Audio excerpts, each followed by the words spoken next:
દક્ષિણ ગુજરાતના વલસાડમાં માત્ર 2 કલાકમાં 6 ઇંચ વરસાદ ખાબકતા સમગ્ર શહેર બેટમાં ફેરવાયું છે।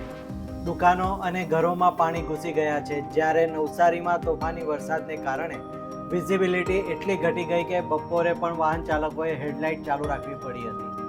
બીજી તરફ જૂનાગઢના કેશોદના ટીટોડી ગામમાં પૂરના કારણે એક દંપતી વાડી વિસ્તારમાં ફસાયું હતું।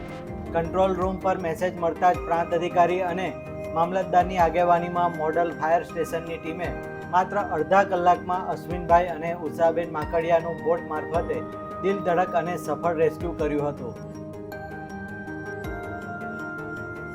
આ ઉપરાંત અરવલ્લીના મોડાસા શહેરમાં પ્રથમ વરસાદમાં જ 4 રસ્તા સહિત અનેક વિસ્તારોમાં પાણી ભરાયા હતા। વરસાદ શરૂ થતાં જ શહેરના 4 રસ્તા, બસ સ્ટેશન અને પેલેટ ચોકડી સહિતના વિસ્તારોમાં પાણી ભરાવાની સમસ્યા સર્જાઈ હતી। પ્રથમ વરસાદમાં જ 4 રસ્તા વિસ્તારમાં પાણી ભરાઈ જતા વાહન ચાલકો અને રાહદારીઓને અવરજવરમાં મુશ્કેલીનો ભારે સામનો કરવો પડ્યો હતો। સવારથી જે પૂરા દક્ષિણ ગુજરાતની અંદર અતિ ભારે વરસાદ પડ્યો છે, એમાં ખાસ કરીને આપણા વલસાડ જિલ્લાની અંદર સવારે 6 ઇંચ જેટલો વરસાદ પડ્યો હતો અને હાલ જે પ્રાથમિક જાણકારી મળી છે એ હિસાબે 7 ઇંચ વરસાદ પડ્યો છે।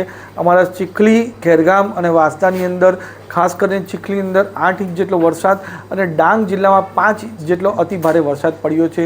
ત્યારે ખાસ કરીને અમારા વલસાડ જિલ્લો અને ડાંગ જિલ્લાની અંદર અમે કલેક્ટર સાથે સંકલન કરીને ત્યાં અમે શાળા અને કોલેજોમાં રજા જાહેર કરી છે। સાથે સાથે જે નીચાણવાળા વિસ્તાર છે ત્યાંથી પણ લોકોને રેસ્ક્યુ કરીને શેલ્ટર હોમમાં એમને રહેવાની સુવિધા અને જમવાની સુવિધા મળી રહે એના માટે પૂરો પ્રયત્ન કરી રહ્યા છે।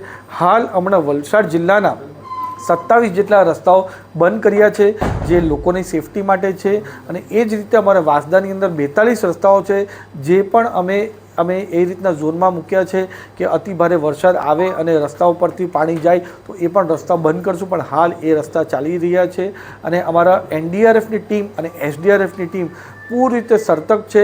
કાંઠા વિસ્તાર હોય કે અમારા જંગલ વિસ્તારમાં કોઈ પણ જગ્યા અતિ ભારે વરસાદ આવે ને લોકો ફસાય તો એને રેસ્ક્યુ માટે અમારા NDRFની ટીમ અને SDRFની ટીમ પૂરી રીતે સતર્ક છે।